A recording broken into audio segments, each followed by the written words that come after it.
Hello, good evening. ഇന്ന് ഒരു ചക്ക കിട്ടി കേട്ടോ. ചക്ക കിട്ടി കഴിഞ്ഞാൽ എനിക്ക് വറക്കണമെന്ന് നല്ല ആഗ്രഹം ഉണ്ടായിരുന്നു. അങ്ങനെ ഞാൻ ആ ചക്കയൊക്കെ മുറിച്ച് വെച്ച് കഷ്ണങ്ങളാക്കി മാറ്റി വെച്ചു കേട്ടോ. അപ്പോൾ നോക്കുമ്പോൾ നല്ലൊരു മഴക്കാർ, ആ മഴക്കാരിൽ നല്ല കാറ്റ് വീശുന്നുണ്ട്. നമുക്ക് ഈ വീഡിയോയിൽ കാണാൻ പറ്റും നന്നായിട്ട് കാറ്റ് വീശണതായിട്ട്. അപ്പം കാറ്റ് ഈ മഴേനെ കൊണ്ടുപോകുമോ എന്നുള്ളൊരു ടെൻഷനിലായിരുന്നു. പക്ഷേ കുഴപ്പമുണ്ടായില്ല കേട്ടോ. കുറച്ച് കഴിഞ്ഞപ്പോൾ നല്ലൊരു മഴ, ഇടിവെട്ടും മഴയൊക്കെ ഉണ്ടായിരുന്നു. അപ്പോൾ ഇടിവെട്ടും മഴയൊക്കെ ഒതുങ്ങിയപ്പോൾ ഞാൻ എന്ത് ചെയ്തു, ആ നുറുക്കി വെച്ച ചക്ക വറക്കാമെന്ന് കരുതി.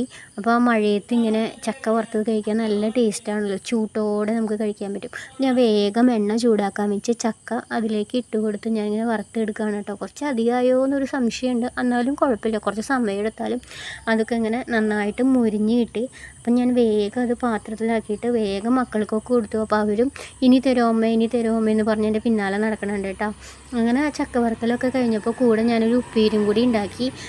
മഴ പെയ്യുമ്പോൾ ചൂട്ടോടെ ആ ഉപ്പേരിയും ഒരു കട്ടൻ ചായയും കുടിക്കുമ്പോൾ നല്ല ടേസ്റ്റാണല്ലോ. അപ്പോൾ വേഗം തന്നെ ഈ രണ്ടിൻ്റെയും പരിപാടി, ഞാൻ അത്രയും ചക്ക മുറിച്ചിട്ട് ഇത്രയാണ് കേട്ടോ ആകെ കിട്ടിയുള്ളൂ.